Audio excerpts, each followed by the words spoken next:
Você sentiu nas falas dos advogados, principalmente, tanto na sessão quanto lá fora do STF, que muitas vezes eles estão falando muito mais para corte de rede social do que para defesa do processo? É um sentimento que passou, porque de longe me parecia que às vezes eles não estavam conectados com o tribunal, eles estavam falando coisas para a internet, sabe? O Bolsonaro, claro que a gente sabe que faz isso, né? E outra coisa, é fato já consolidado ou apenas aquela clássica coisa que corre nos corredores aí em Brasília sobre a defesa do Bolsonaro? Parece que tem uma chance do Bolsonaro trocar de advogado de novo, o Celso Villardi, que acabou de chegar, estaria descontente porque o Bolsonaro não segue as diretrizes da defesa, acaba falando demais, acaba tocando em temas que não deveriam ser tocados. Você tem informação sobre isso também por aí, Elô?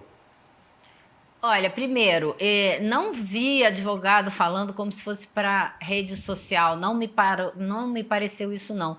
Vários deles fizeram defesas muito técnicas, né, muito sérias e não me passou isso não. Acho que eles estão fazendo o trabalho que eles precisam fazer, todo mundo tem direito à defesa, alguém vai defender esses acusados e essa turma de advogados está lá fazendo esse papel. É assim que funciona a justiça. Se não tiver defesa, não tem, né, amplo direito à defesa. Mas não senti falas assim midiáticas, não. Vi discursos bem encadeados, tentativas, agora algumas tentativas vãs, como de dizer que o Braga Neto não foi chamado para depor, ninguém quis ouvir o meu cliente, aí também você está pedindo muito, meu camarada, não vai ser possível. Agora, com relação ao Villardi, o que eu ouvi de uma fonte foi o seguinte: pessoas muito fortes, fortes entre aspas, né, muito próximas ali do Villardi e do STF, me disseram que ele vai abandonar, que corre o risco dele abandonar a causa e passar para um outro advogado.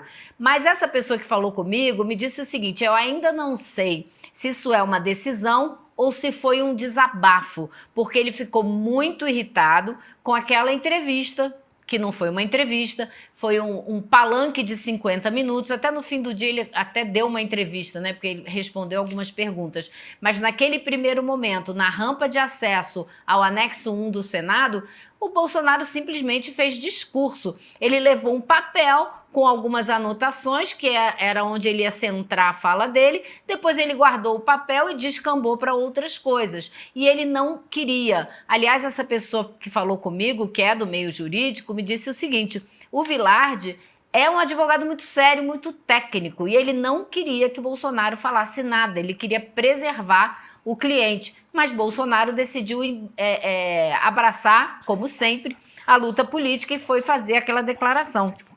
Aí eu perguntei assim, mas como é que fica? Ele larga no meio da causa, passa para alguém? Ela falou, olha, isso é assim mesmo, esses advogados podem largar a qualquer momento. Os contratos de um caso como esse devem estar girando aí em torno de 5 milhões de reais. E, em geral, nessa categoria, né, de advogado, que são advogados de primeira linha, metade é paga na frente e a outra metade depois. E mesmo essa outra metade que ele perderia ao deixar a causa, não é bem assim. Existem cláusulas através das quais, se o cliente não seguir o que o advogado está dizendo, ele ainda tem que pagar o 30% desses 50%. Então, assim, vamos ver o que o Villardi vai fazer, mas que ele não gostou. Essa é a informação que eu tenho. Ele não gostou nem um pouco daquele palanque que Bolsonaro armou na rampa do Senado.